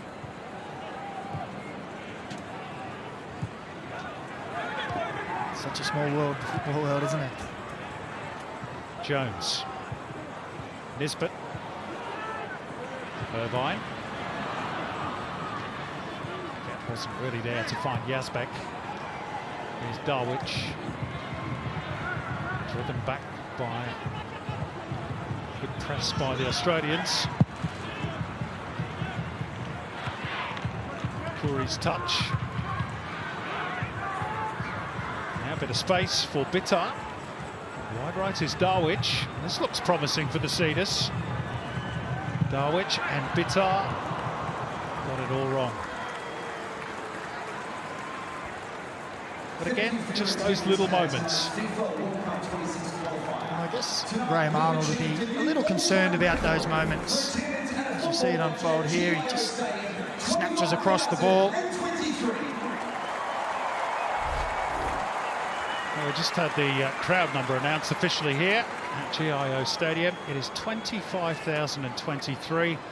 That is a new record, not just for the Socceroos at this venue, but for the Code of Association Football itself. A record that has stood since the Sydney Olympics back in 2000, 24,800. So a big congratulations to all the fans who've bought tickets and turned up tonight, and for Football Australia as well, who had to sell those tickets at pretty short notice. Yeah, it was just a 3-week turnaround, wasn't it? Yep. So it shows the appetite's there. A record-breaking night for the Socceroos. Omar Shaban is going to be replaced, it would appear, by Hassan Sroor.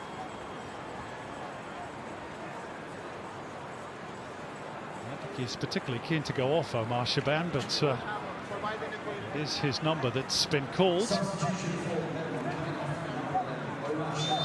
Hassan Sroor, who's from the Ahed club in Lebanon, a club that is going to play in the zonal final of the AFC Cup next month against Al Nada of Oman, and then potentially against the Central Coast Mariners in the final.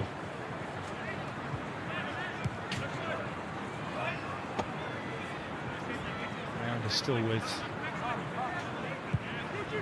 one step to go before they earn their place in that final, of course, against a club from the Kyrgyz Republic, Abdish Atakant. You have to be very careful how you say that club's name. I'm going to leave it alone. I'll leave that to you, Simon. I'll just say that the Mariners have got a very busy schedule coming up. And a long trip. Darwich.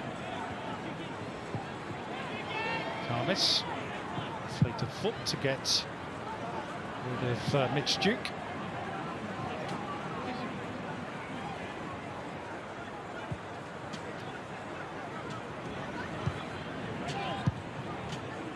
Changes imminent off the Australian bench. Tommy Deng is going to be summoned pretty shortly. May well be we're going to see Sammy Silvera as well.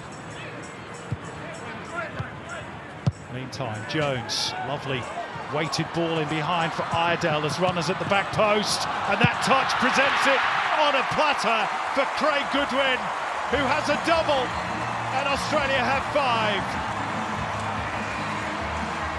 And credit to Jones and Iredale for the creation of that goal, and Craig Goodwin really couldn't miss. It was nice play down this right-hand side.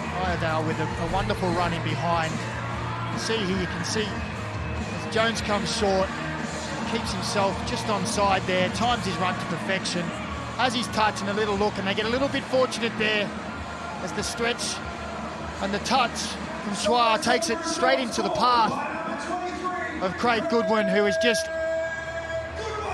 pops up at the back post and tucks it away. An easy goal. He will not score. He's had a wonderful game tonight. It's a 5th for the Australians. A little exclamation mark on the performance of Craig Goodwin. What an evening he has had. As Australia make 2 more changes, Mitch Duke takes his leave to be replaced by Sammy Silvera. And Gethin Jones is replaced by Thomas Deng, who comes on for just his 4th cap. He was part of the Asian Cup squad, Tommy Deng, but didn't play. I think he was unwell for part of that tournament. Had a few days in bed in Qatar, but on for a little cameo for a team that is 5-0 up. And of course, that's the scoreline. The last time they were in Canberra, beat Nepal by 5-0 in 2019, and also beat Malaysia 5-0 at this venue as well a few years prior to that. Very popular scoreline in the ACT, clearly. Well, had they got more, they've probably got another 10 minutes to try and eclipse those matches. Sammy Silvera's come onto that right wing side. Nisbet's pushed up as the second striker.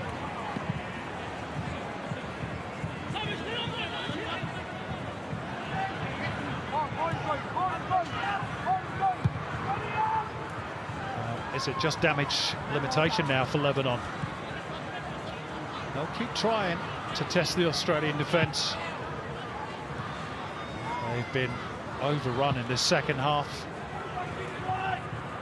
4 unanswered goals to add to Kusini Yengi's opener after 2 minutes.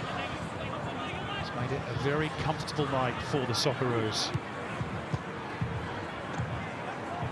Well, it's a performance that the Australian public were asking for, and they've delivered. The Socceroos. The first half went pretty much the way of the last game, didn't it? But the opening minutes of the second half really changed the fortunes. A couple of quick goals really set the line in the sand for the Socceroos to go on with this game and get a couple more.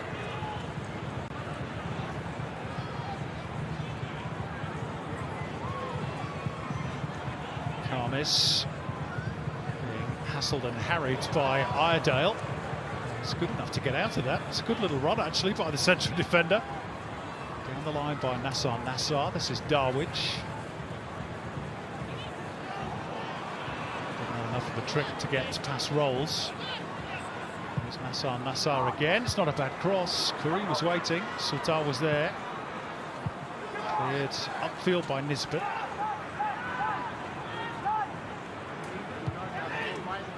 Walked wide to Curry. Showed too much of it to Silvera.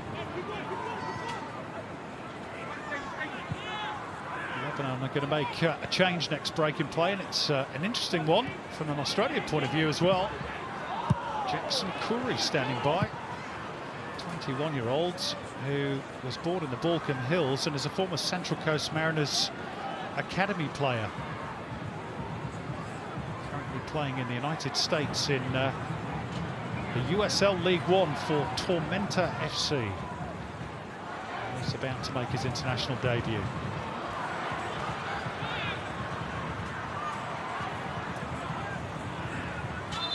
Here he comes.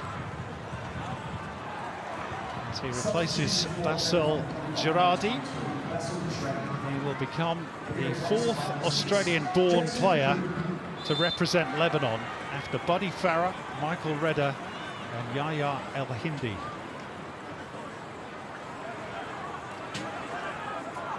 Well, Radulovic tried to get 2 of them. He's got 1. We've managed to keep Yazbek.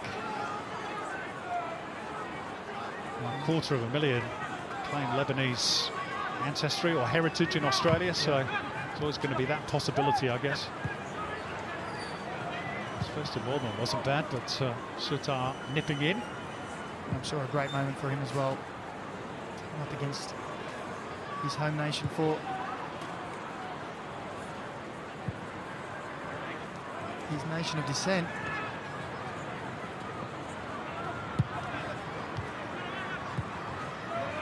Against Josh Nisbet, of course, who was probably one of his teammates during his time with the Mariners Academy. So represented Sydney United and Bonnie Rick White Eagles, Parramatta FC and the Marconi Stallions as a junior in New South Wales. This is Bitar.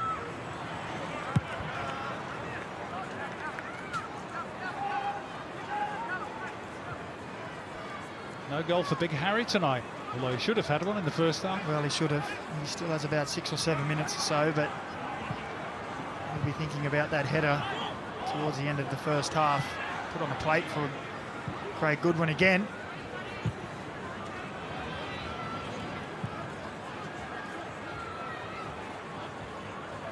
If he doesn't score tonight, that's only 1 goal in 4 matches for Big Harry. He's slipping.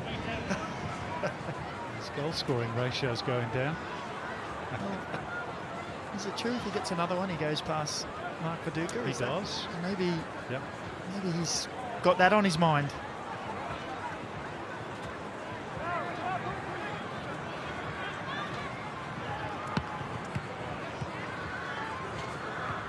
Sure, it's also on his mind, and certainly Graham Arnold's is that he's not getting a lot of game time for his club Leicester City. Hasn't been all season.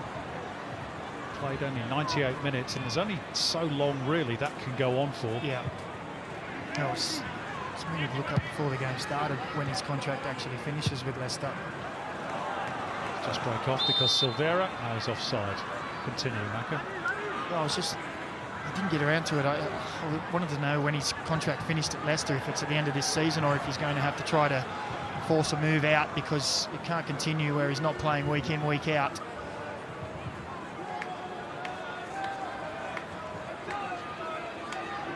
I'm sure the Northern Summer is the moment that decision will be made. Leicester going pretty well in the Championship. They're in 2nd spot. And of course, in a bit of strife with the old financial rules as well. There's a lot of that going around.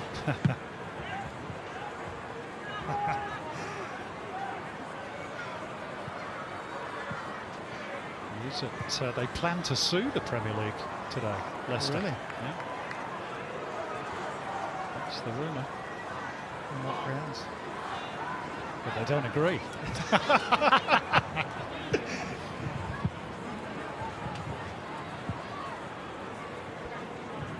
Well, the important thing for him is he needs to be playing football, whether that's at Leicester. And the problem is that because they are doing so well, it's hard to break into a team that's at the top of the table and continue to do well. He's got some good players ahead of him as well. Fives, Westergaard and Connor Cody all ahead of him in the pecking order at the moment. He's very much a first choice for his country.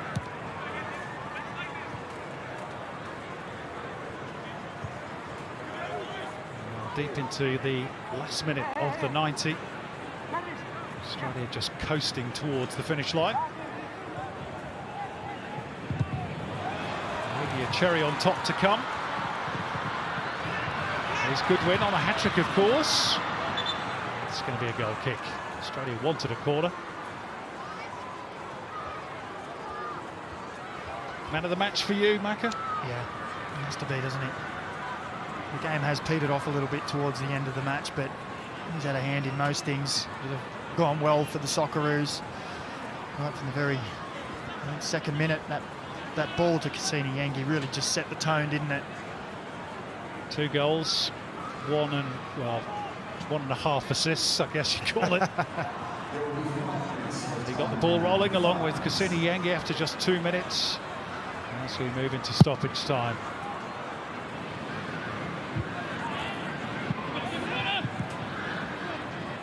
Much more satisfactory second half for Graham Arnold than the one on Thursday in Parramatta.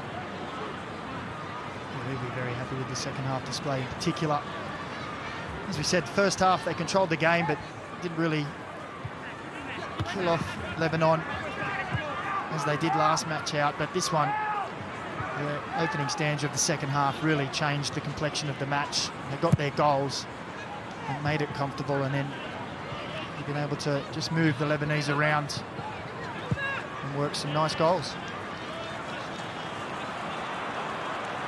And Mustafa Matar has gone down and will need a minute.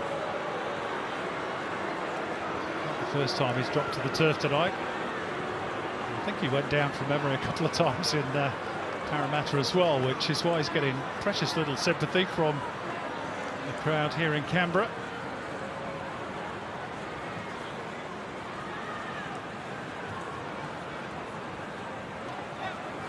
Maybe just giving his teammates a breather for a minute or two.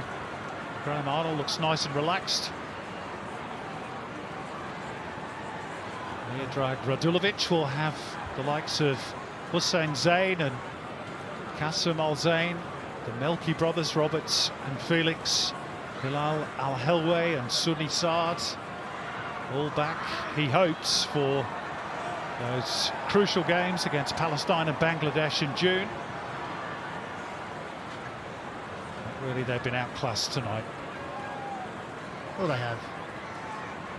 And I think this display tonight is what Graham Arnold would have wanted to see after the performance in the first match. And it's been a very accomplished display tonight from the Socceroos. They've controlled the game from start to finish, and tonight, crucially, strikers have scored goals and they've killed the game off. Might be another one here for Silvera. There's a foot race on, and Matar, from being down on the turf, is suddenly full of life again. It's been a performance that the crowd here in Canberra certainly enjoyed. Knowledgeable about their football, of course, and a region that's produced many great players down the years. Tommy Rogic, Andy Bernal, Ned Zelic, Carl Valeri, Nikolai Topor-Stanley. Well, I learned something new every day. I didn't know Nikolai Topor-Stanley was from Canberra. Grace Gill, of course. Yeah. Had to get that in. She's looking at us through the window.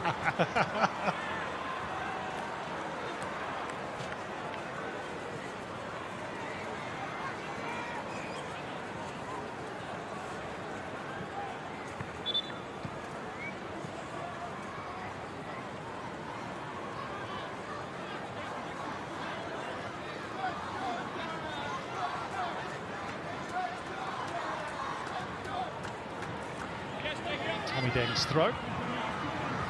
John Ardell with a little flicked header. Some good impact off the bench, a goal and an assist. That pass back is a little short, but Mustafa Matar is collected in quite rudimentary fashion by Sammy Silvera. And he's going to pick up a yellow card for that. Just Australia's second of the evening. No arguments with that. It's clearly late. He was never going to get the ball.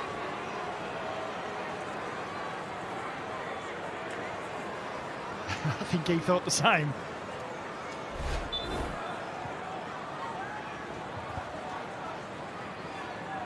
Follows Mitch Duke, the player he replaced, into the notebook. All eyes now on Nude Bonyadifat, the Iranian referee, as to how much more time to be added on. Silvera is held up.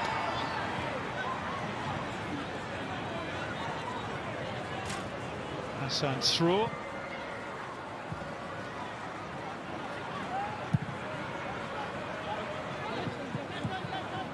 We go into the 6th minute of added time.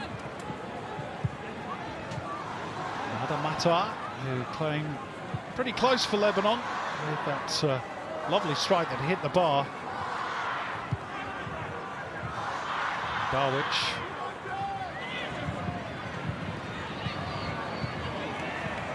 Dispossessed by Tommy Deng.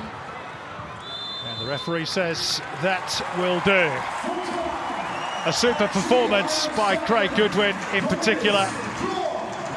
The complete performance, though, as a team by Australia. Kusini Yengi got them on their way after 2 minutes. And then an own goal by Basil Girardi before Goodwin got the first of his two. John Iredale on the score sheet as well. A couple of debutants introduced by Graham Arnold. A good night all round for the green and gold.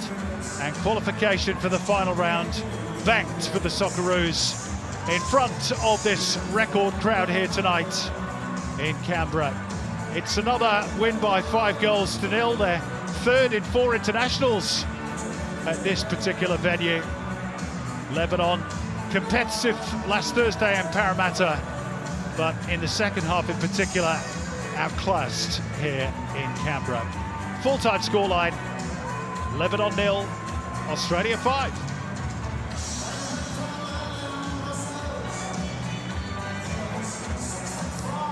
Well, what a fantastic night here at GIO Stadium in front of over 25,000 fans. Luke Wilkshire, Alex Brosk, another 5-zip scoreline, another clean sheet from the Socceroos. A host of debutants on the pitch tonight. Those substitutions well and truly made the difference. And for me, I just couldn't take my eyes off Craig Goodwin, to be quite honest with you. Nah, fantastic. Great second half. We got the goals that we wanted. An improved performance, you have to say. But again, we come to Canberra 5-0. Another clean sheet, which Arnie will be delighted with. But yes, that man, Craig Goodwin, he stole the night. He come in, he made all the difference. And yeah, for me, clear man of the match. He was great. I think, again, we highlighted his delivery and the quality that he has. But obviously going forward, it's the goals as well that he contributed with tonight, which stand him out. You know, that volley on the edge of the box, you know. The ball from Hrustic over the top, it slowed the play down, like the commentators both said, Simon and Danny there. But he took it in his stride, saw that, he knows he's got that quality left foot to have that crack from out there, and he got us another goal, and then the tap in at the end. But just his all-round play was fantastic tonight, and we definitely missed him the other night. Graham Arnold, smiles all round. He's going to be much happier with that performance, right? Yeah, for sure. Look, and especially with the goals, and the goals coming from multiple sources. The difference the substitutes made, the debutants getting that taste of international football. So all in all, a fantastic night here in Canberra. Well, let's get some reaction right now, because Scotty McKinnon's with John Iredale. Well, John, how's that feel? Big win. You guys are through to the next round. Huge crowd, and to bang in that goal, the look on your face was priceless. What did it mean to you? It meant the world to me personally and to the boys. We set out to score more goals today, and we did that. So it's a great achievement from everybody tonight. And linking up with your old Sydney FC junior teammate in Patrick Yazbek, that must have been pretty special. Can you believe you're here now on this big stage, you two together? Yeah, it's really special, you know, especially when we come from the same youth team there. And I saw him through down the wing, and I knew I had to get in the box. He's going to put in a good ball, and it's just special that we could both share a goal and assist on our first and second games together. And talk to me about playing with someone like Craig Goodwin. I mean, he was supremely special tonight. You chipped in and helped him get another one as well. What does he do for someone like you coming through the ranks here at the Socceroos? Yeah, having someone like him in the squad just boosts the quality, you know. He's got an unbelievable left foot, and he showed that tonight. And I was happy that I could get the ball in across for him as well. Well done, mate. Go and enjoy it. Thank you very much. Thank you.